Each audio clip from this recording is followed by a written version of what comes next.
testimony? All right, this is my friend Michelle, and anything you resonate with, make sure you raise that same year paddle. Okay, so my husband and I never went looking to bring children into our home. It all found us from the start when we got connected to a prison ministry and started getting asked to bring in kiddos, which we did for about 10 years, off and on, while we had our 4 biological children. Then one day we got invited to an orphan care event, and the theme was, if you can't change the world, would you change the world for one?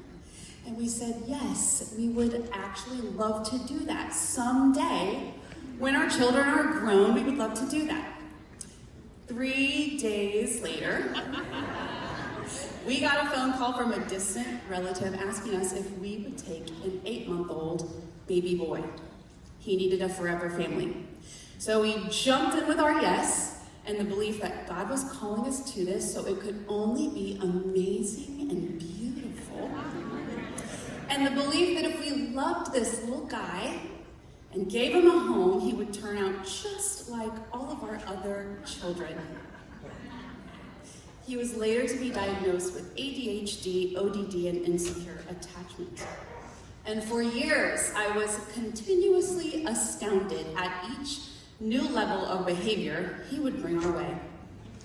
And I would find myself saying all of the time, nobody should have to live this way. And yet we kept feeling this call to love vulnerable kiddos, and the kids kept coming. We got our foster license and continued to welcome children into our home, but we were never going to adopt again. Plus, we had only been prayed over to change the world for one. But about 10 years after our first adoption, this tiny but fiery 8-year-old little girl with significant delays entered into our home.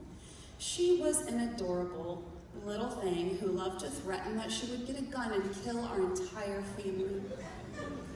She stole our hearts with her spunky little attitude, her hilarious phrases, and her death threats. And she gave me some parenting first, like calling me the B word. When we found out she needed a forever family, we knew we could never make her start all the way over again with a new family. So after crying, praying, grieving, and trusting God's plan over our own, we said yes. One yes has led to another, and as of today, we've had the privilege of opening our home to 35 vulnerable children over the last 21 years. And after years, oh no, it's a hot mess.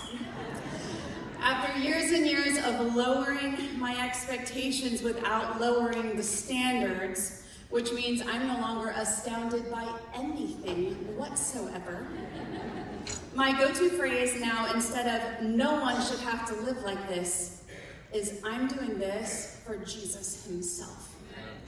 Side note, my laundry room is currently a bedroom for Jesus.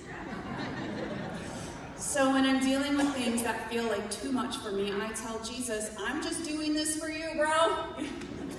And he meets me where I'm at. He helps me love when the cost is high. He keeps showing me how committed he is to growing and changing me.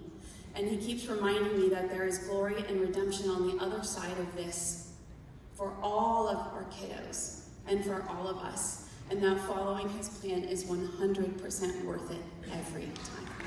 Get those paddles up. Thank you, Michelle.